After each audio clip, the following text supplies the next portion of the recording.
Hey guys, it's Danny and welcome back to another video. And today I wanted to walk you guys through and actually show you guys how I was able to teach myself the Python programming language to land a full-time job as a data scientist slash machine learning engineer slash backend engineer at a FinTech startup. And the reason I want to show you guys how I did this is simply so you guys who are perhaps interested in learning a programming language can realize that it is possible to teach yourself. Now, over the course of the past few weeks, we've been taking a look at why it's a good idea to learn how to code in 2025, as well as some techniques that you can leverage to be able to increase your odds in landing a job as a tech developer. But for this video, I just kind of want to take you guys through not necessarily like a testimonial, but rather just the course that I took and what worked for me in helping me learn a programming language enough to be able to land a job as a Python developer. So if you guys find this video helpful, be sure to like and subscribe. But for now, let's get right into it. Now, the first resource that I used, and rather the framework that I think is going to be excellent for anyone learning how to code in a language, is to figure out where you're going to apply that language to. Now, within the realm of coding and tech in general, there's so many different areas that you can get into that it's almost hard to list them all, right? You have front-end development where people are designing the aesthetics of web pages, and typically these languages are like JavaScript, React, HTML, and CSS, but you also have the ability to be a back-end engineer, right? Creating APIs, learning how to process data streams and querying databases and things of that nature. You could also go the route that I chose because I felt like it was the most fun, just to be quite frank with you. And that's going to be the route of data science and machine learning. And so all that to say, when I was first learning how to code, I was doing so in the context of one day hoping to become a data scientist or machine learning engineer. And that's partially because I did have a math background at university. I majored in mathematics from UIC. However, I do think in general it's going to be very helpful as you're learning to be able to choose a specific subset, or rather a specific subsect of the tech industry when you're learning how to program, because this is going to allow you to actually sort of flex those muscles you're developing sort of when you're studying and watching videos and reading books. It's going to be probably the most important aspect of your learning process, in that the best way to learn is simply by doing, right? And so with all that being said, the route that I took to help me sort of master Python for data science and machine learning, but we can absolutely talk about how you might be able to use these techniques in other languages as well. But the first resource that I found to be just absolutely fantastic was this website called DataQuest. And if you guys look on your screen right now, and I'll go ahead and pull this up accordingly, DataQuest is essentially a website that teaches you Python, but specifically in the context of becoming a data scientist or machine learning engineer one day. And specifically what I really like that they do is they actually have a catalog that you can choose from. And specifically within the catalog, they have these different career paths that you can they offer courses to become data scientist, data analyst, data engineer. The one that I chose was the data scientist path. And what I actually just really like about it is that it takes you sort of from the very basics, right? Introduction to Python, all the way up to more advanced things such as machine learning, deep learning, and even some advanced topics, which no doubt probably have to do, obviously, right, with Git and version control, using Spark for large data sets. But it's really great. It's a really great layout. It's a great format. It helped me immensely.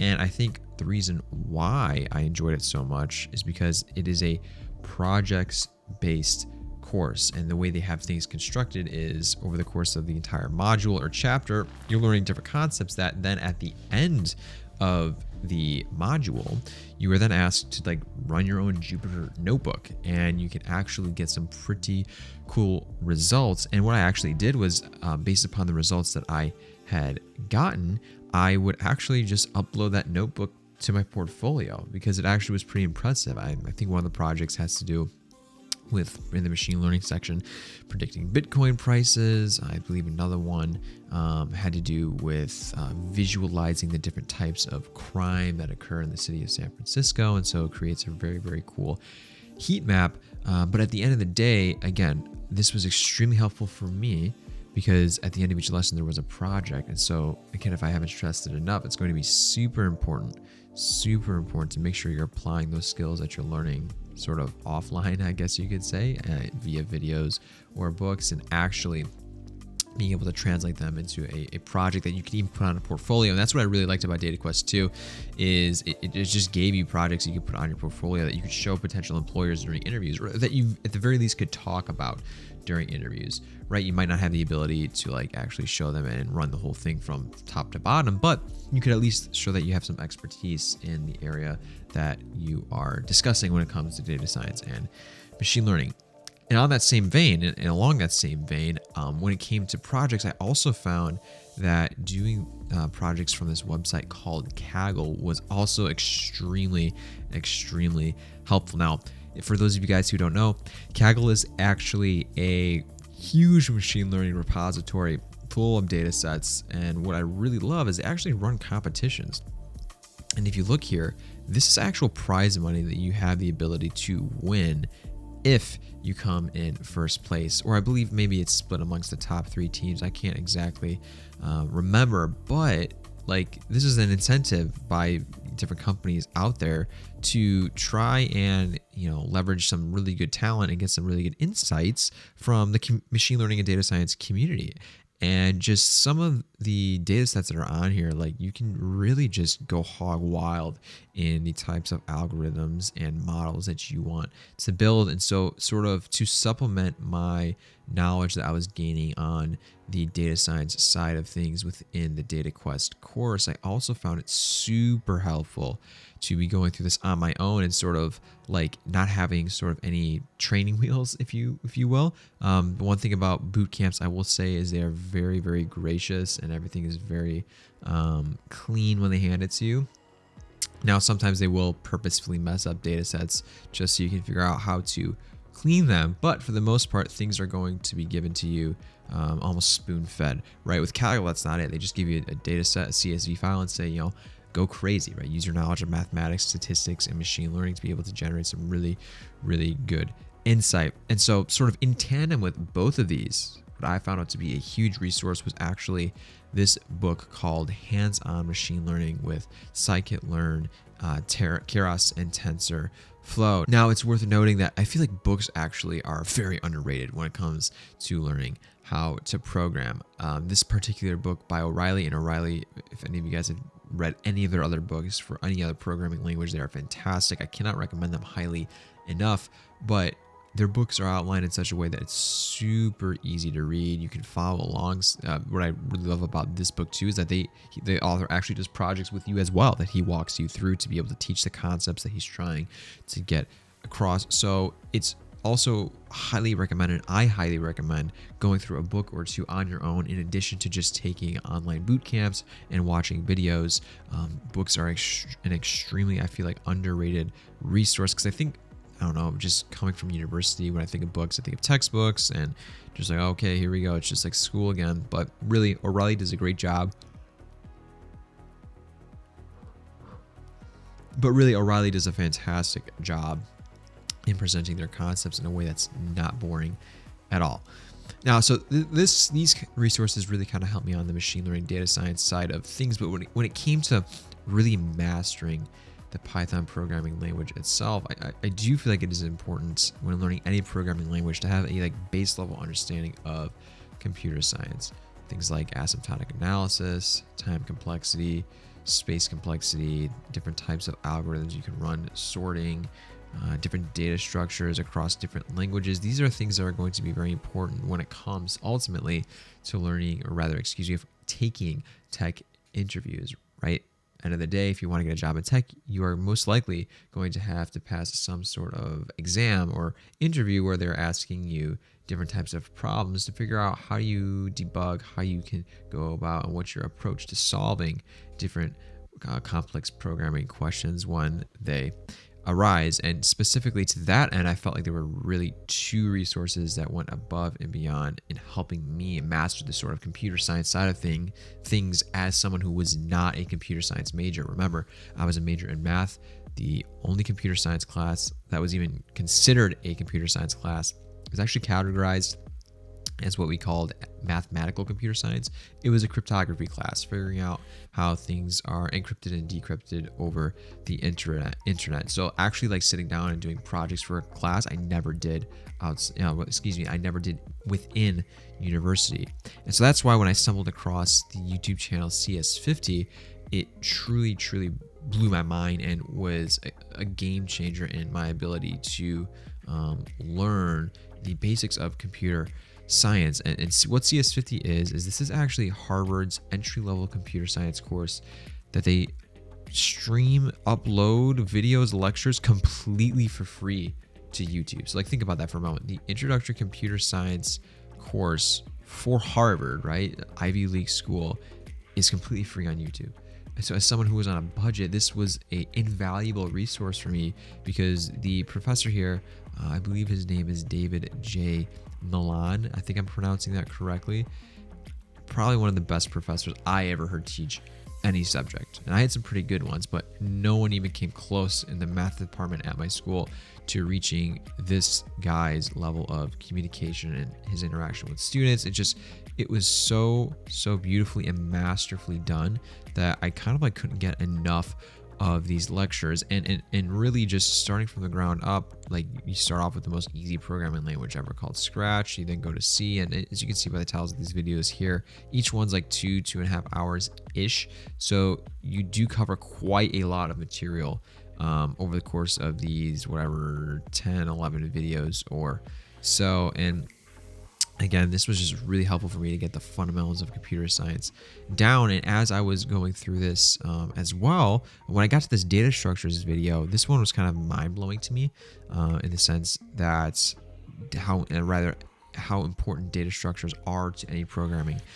language. And so I was actually told by a coworker of mine that, hey, if I was interested in this, I should check out the website LeadCode. And this, honestly, you guys, is probably one of the best investments I ever made. Excuse me, hit my mic there. This was probably one of the best investments I ever made when it came to teaching myself how to program. And that was specifically this data structures and algorithms course on LeadCode. And for those of you who aren't aware, LeadCode is basically a repository of brain teaser-like coding problems that you can practice on in preparation for an upcoming tech interview. But for those of you who were like me and were just fresh beginners learning data structures and algorithms, I really cannot recommend this course highly enough. In fact, I actually use this as like a rubric for my own data structures and algorithms course that I put together, my own data structures and algorithms module that I have within my course that I'll link down in the description below. But this was just an absolutely fantastic way for me to truly, at this point in my coding journey, I believe, like master the Python programming language to a level enough to allow me to begin to become a competitive candidate for Python developer jobs. And what I really love about it is they start off with like the most basic data structures, arrays and strings. They go to hashing, dictionaries if you're coming from Python, and then things get a bit more complex with like lists. Then you work your way all the way up to trees, backtracking, dynamic programming, etc., etc. And so, all that to say, one of the best investments I made. It was a little bit pricey.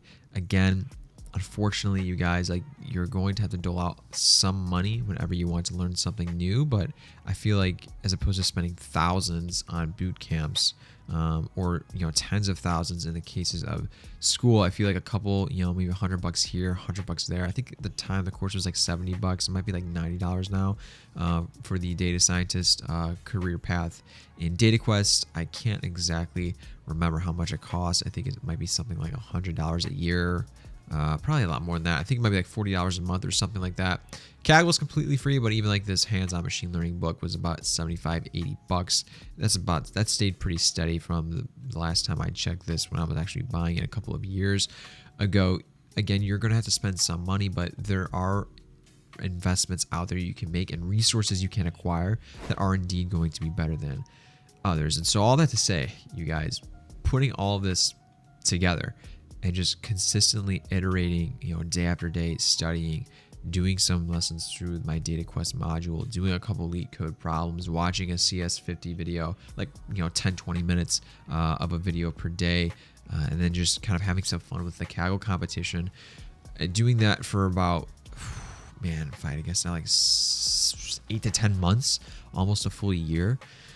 I really couldn't believe the progress I made over the course of that period of time. And so, as an encouragement to all of you thinking about maybe getting into this field, my advice to you guys would be absolutely do it.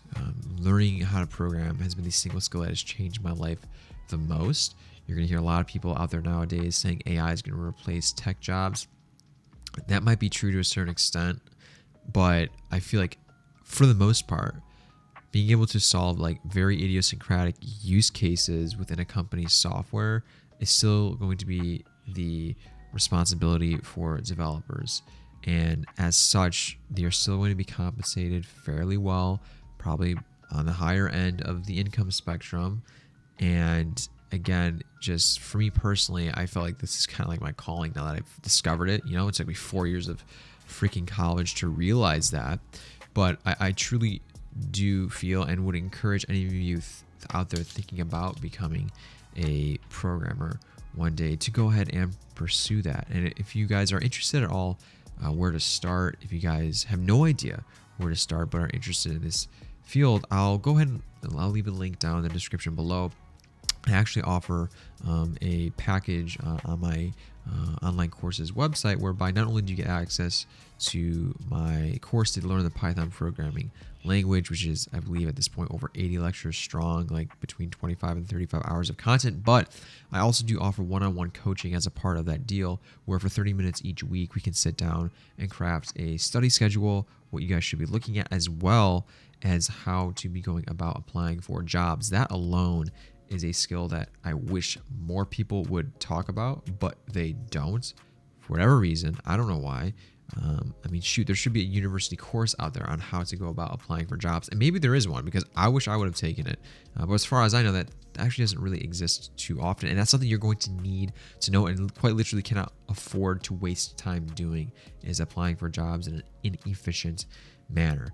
And so, again, if you guys are interested at all, I'll leave that down in the description below to see if you guys are, again, interested, how I might be able to help you guys achieve that goal of switching careers or starting a career as a developer to ultimately change and just increase the quality of your life. And so that's going to do it for this video. I hope you guys enjoyed, and just remember that if you guys seriously want to do this, that it is possible, and I'm living proof that it can be done to secure a job as a full-time developer, being a self-taught programmer. So with all that being said, you guys, I will see you in the next one. Later.